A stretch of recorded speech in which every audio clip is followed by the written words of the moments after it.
Pemirsa apa kabar? Saya Santina membawakan Warta Berita PTS tanggal 15 Oktober. Polisi menghentikan sebuah mobil yang diduga menggunakan plat nomor palsu kemarin sore di Sanchong, New Taipei. Namun pengendara menolak razia dan berusaha melarikan diri. Mobil tersebut berhenti setelah polisi melepaskan 9 tembakan. Pria yang duduk di seberang penyetir tertembak dan dibawa ke rumah sakit untuk perawatan darurat. Senin sore sekitar pukul 4 lewat, petugas patroli dari cabang kepolisian Sanchong, kota New Taipei, menemukan sebuah mobil yang nomor platnya tidak cocok dengan mobil tersebut. Polisi memarkir kendaraan tugas di depan mobil tersebut.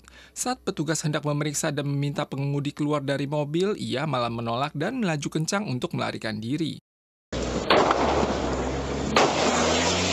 Polisi nyaris tertabrak dan melepaskan 2 tembakan ke arah ban. Namun mobil tetap melaju. Setelah melapor untuk bala bantuan, polisi mencegat mobil tersebut di persimpangan Chongxin Road dan Chongyang Road. Mobil baru berhenti setelah polisi melepaskan 7 tembakan.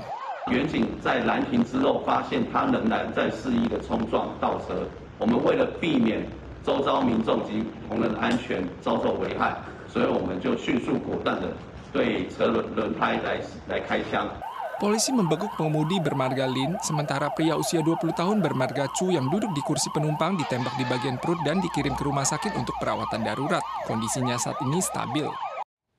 Kemarin sore di dermaga 20 pesisir barat Pelabuhan Cilong, sebuah kapal kargo berbendera Tiongkok secara tidak sengaja menabrak derek jembatan dermaga saat menurunkan muatan dengan derek baru milik China Container Terminal Corporation menyebabkan derek jatuh dan rusak. Beberapa kontainer di sekitar juga hancur tertimpa. Kerugian diperkirakan melebihi ratusan juta dolar Taiwan.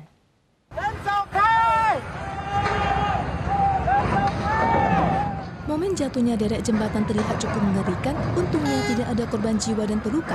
Garis polisi telah dipasang di TKP dan penyebab insiden masih perlu diselidiki. Perusahaan pelabuhan cabang Cilong mengatakan derek jembatan tersebut adalah milik China Container Terminal Corporation atau CCTC dan perusahaan pelabuhan tidak mengalami kerugian terkait.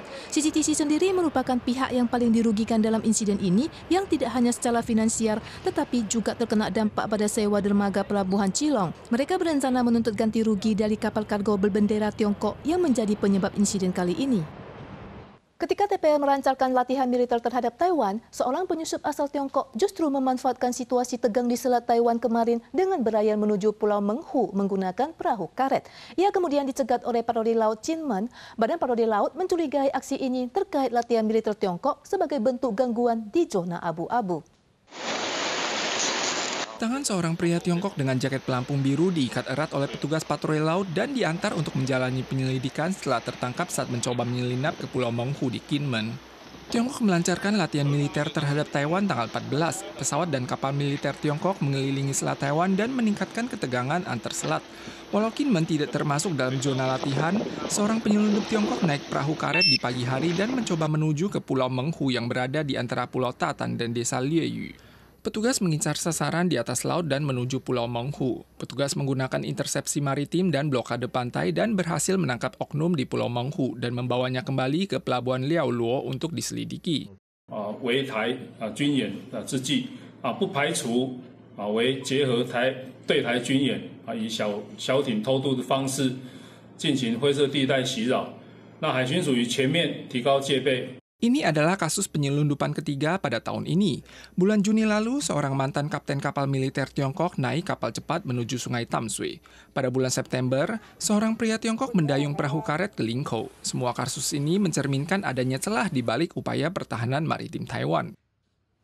Tumpeng selalu hadir dalam acara Hari Raya dan Ulang Tahun Masyarakat Indonesia, sehingga juga disebut sebagai nasi tumpeng syukuran. Menjelang Halloween, lomba menghias tumpeng diadakan di Taipei City Hall pada hari Minggu yang menarik banyak pekerja migran, mahasiswa, dan imigran baru turut berpartisipasi. Sambil bersenandung dan menari di atas panggung, ketujuh kontestan tampak sibuk memanfaatkan waktu yang diberikan untuk menghias makanan tradisional Indonesia, nasi tumpeng, dengan berbagai macam hidangan.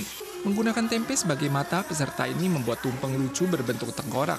PMI lainnya menggunakan wortel untuk mengeja kata Happy Halloween yang kemudian ditusuk di atas tumpeng sebagai dekorasi.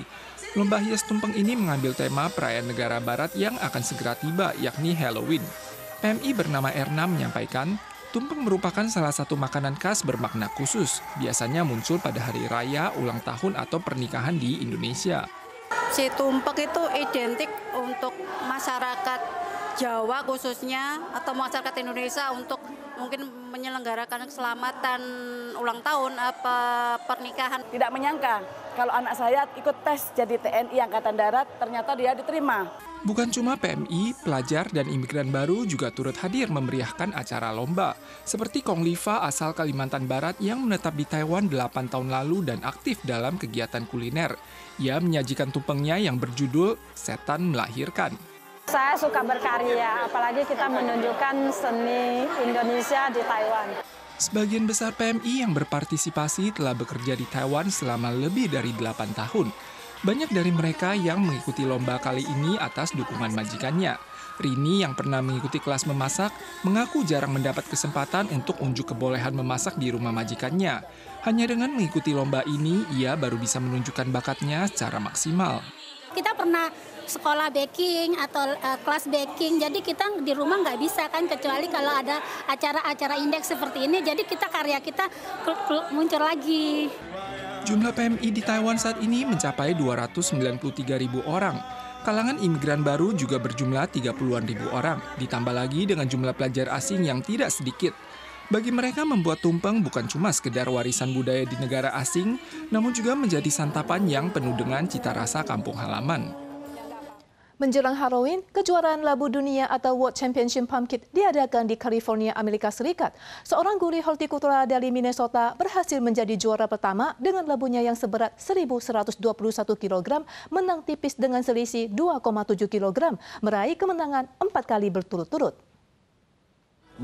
Labu berukuran raksasa harus diangkut dengan derek untuk diletakkan ke atas timbangan. Menjelang Halloween, California AS mengadakan kontes tahunan labu terberat. Pemenang tahun ini adalah labu seberat 1.121 kg yang ditanam oleh guru berkebun dari Minnesota, Travis Ginger.